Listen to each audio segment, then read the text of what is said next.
Oke, saya ke Pak Idris. Pak Idris masih tergabung bersama kita ya? Ya. Pak Idris, seperti yang dikatakan oleh Mas Andri, oke, walaupun tidak legitimasi, tapi kejadian Anda dilihat dari bagaimana beberapa aksi. Salah satunya ini aksi Kamisan yang terus-menerus terjadi di depan istana. Karena merasa bahwa ya ini adalah salah satu pelanggaran HAM berat dan Pak Harto diminta untuk bertanggung jawab. Salah satu yang diminta untuk bertanggung jawab. Menurut Anda seperti apa? Ya, jadi Mas Andri, saya luruskan ya. TAP MPR nomor 11 itu mengatur tentang pemerintahan yang bersih, bebas KKN.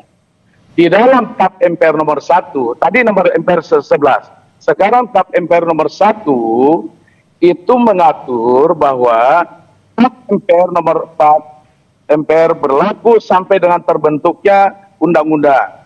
Artinya ketika ada undang-undang sudah terbentuk, maka TAP MPR nomor 11 dengan sendirinya sudah tidak berlaku lagi. Kenapa? Karena sudah ada 4 undang-undang yang terbit setelah itu. Oke, itu pertama. Kemudian kami 2024, kami itu termasuk saya sebagai ketua fraksi. Karena menandatangani suratnya saya. Meminta kepada MPR penjelasan terkait tahap ini. TAP MPR, nomor 11 ini. Penjelasannya adalah ditandatangani oleh semua fraksi di MPR Republik pada saat itu yang mengatakan bahwa mengenai persoalan Pak Harto ini sudah selesai. Jadi secara administratif, hukum sudah selesai dilaksanakan. Itu penjelasannya. Nah,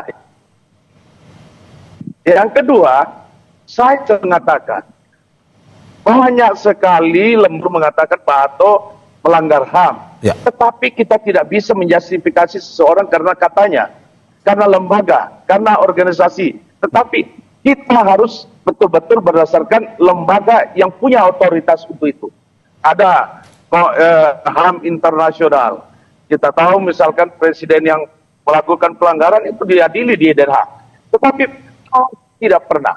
Karena kenapa? Memang tidak ada pelanggaran yang terlalu serius untuk kemudian harus dibawa ke sana. Itu pertama.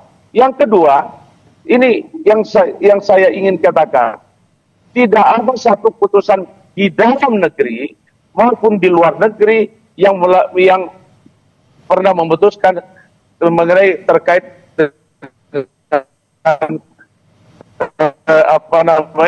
status sebagai pelanggar HAM. Jadi kita sepertinya masih ada masalah. Kita harus menyatukan anak bangsa agar ke depan kita menjadi bangsa yang pemaham. Pak Idris, saya simpulkan aja. Pak Idris, berarti Anda mau bilang bahwa walaupun ada aksi-aksi yang terjadi, Pak Idris, walaupun Anda mau bilang bahwa walaupun ada aksi-aksi yang terjadi selama ini, tapi selama belum ada legitimasinya, belum ada ini, tetap jangan katanya-katanya ya. Iya, aksi semuanya, ya aksi biasa saja. Banyak yang terjadi aksi-aksi. Tapi kalau kita melakukan misalkan, atau kita melakukan survei, saya kira rakyat Indonesia mengendaki Pak Harto jadi pahlawan nasional. Saya ke Mas Andri. Mas Andri, bagaimana Anda bilang? Jangan katanya saja, harus ada yang memutuskan ini. Apa yang menguatkan Anda dari teman-teman di koalisi agar nantinya bisa ini dikuatkan seperti yang Anda dan teman-teman inginkan? Ya, satu, selain dokumen kajian tahun 2003 yang diterbitkan oleh Komnas HAM, kami dari Koalisi Gemas telah mengirimkan hampir 2.000 lembar bukti kejahatan kemanusiaan yang terjadi di era Soeharto. Itu kami sudah serahkan sejak pertengahan tahun lalu yang ditujukan kepada Kementerian Kebudayaan dan Fadlizon sebagai Ketua GTK. Tapi hal itu kemudian tidak direspon sampai saat ini. Yang kedua, ketika kemudian tadi Pak Idris bilang ada dukungan atau survei penolakan Soeharto. Satu.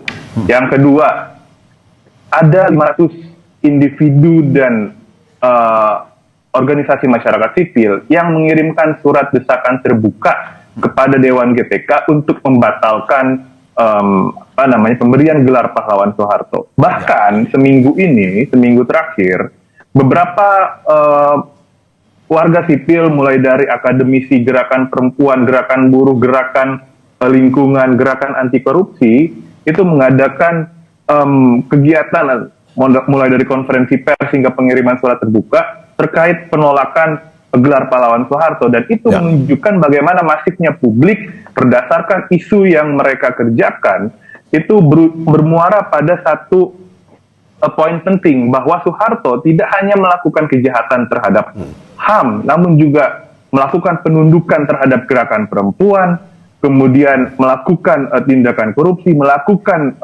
kejahatan lingkungan, yang mana itu dilihat oleh berbagai lapisan masyarakat sipil. Ketika kemudian Soeharto diberikan sebagai gelar pahlawan, maka kejahatan-kejahatan itu dianggap tidak ada. Maka kejahatan-kejahatan itu dianggap diputihkan. Dan Soeharto jadi pahlawan adalah simbol impunitas paling sempurna. Dan oleh karena itu kami tetap menolak Soeharto sebagai pahlawan. Oke, Anda mau bilang bahwa sebenarnya Soeharto tokoh penting, tapi untuk pahlawan tunggu dulu sebenarnya. Bagi kami bukan pahlawan Soeharto. Oke, saya ke Pak Idris kembali.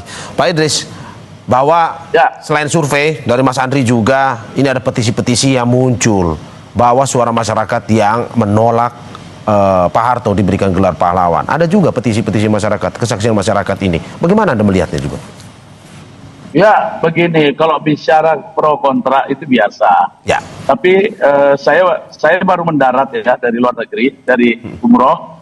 Ini saya baca banyak sekali lembaga-lembaga di Indonesia, termasuk Majelis Ulama Indonesia, Muhammadiyah, Nahdlatul Ulama, yang telah menyatakan sangat mendukung pemberian penghargaan kepada Presiden Soeharto. Termasuk lembaga kami. Laskar Ulama Indonesia itu jutaan orang yang menjadi anggotanya. Jadi kalau kita mau bicara begitu, petisi segala macam, saya kira tidak apa-apa. Itu kita menghargai setiap demokrasi. Negara kita demokrasi, negara demokrasi. Tetapi kemudian kita berikanlah kepada pemerintah untuk berpikir secara jernih bahwa ketika akan memberikan penghargaan kepada anak bangsa, ya intinya bagaimana kita menyatukan bangsa kita ke depan, menjadi bangsa yang pemaaf. Tidak ada dendam bersejarah, karena kalau semua mau diungkit, saya kira banyak sekali persoalan. Tetapi rakyat kita, bangsa yang pemaaf. Begitu.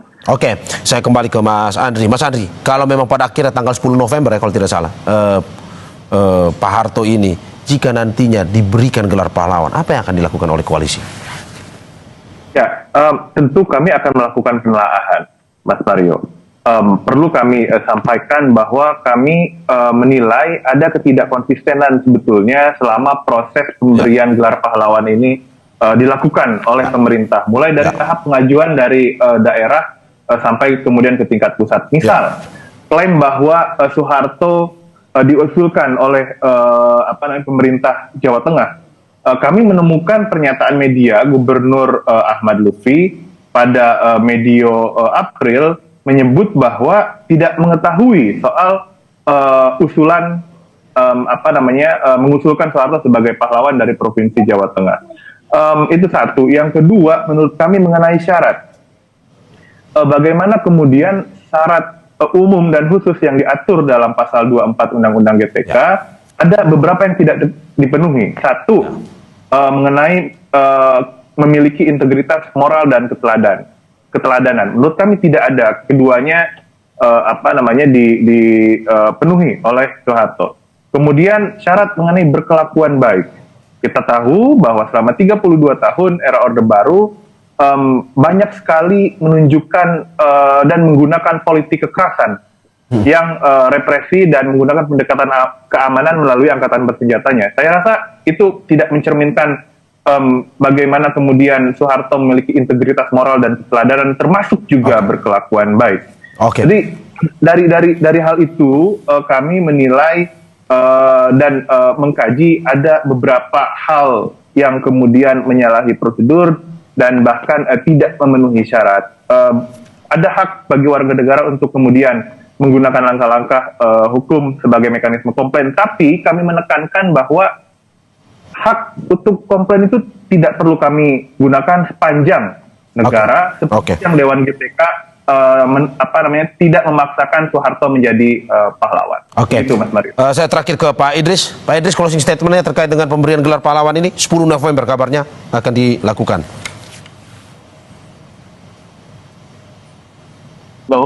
Halo Pak Idris, singkat saja Pak Idris. Terakhir closing statementnya terkait dengan pemberian gelar pahlawan untuk Pak Harto ini. Ya, saya kira kita semua rakyat Indonesia tentu harus berpikir jernih. Saya selalu katakan, inilah saatnya kita bersatu, membangun bangsa kita yang lebih yang penuh kerukunan. Tadi saya katakan lupakan dendam-dendam sejarah. Terlalu prematur kalau tadi disebutkan semua apa yang disampaikan tentang Pak Harto. 32 tahun pemerintahan Pak Harto, kalau mau dihitung kebaikannya jauh lebih banyak dibandingkan apa yang disampaikan tadi. Saya kira kita harus jernih, sekali lagi jernih berpikir bahwa kita bangsa yang besar adalah menghargai jasa-jasa para pahlawan.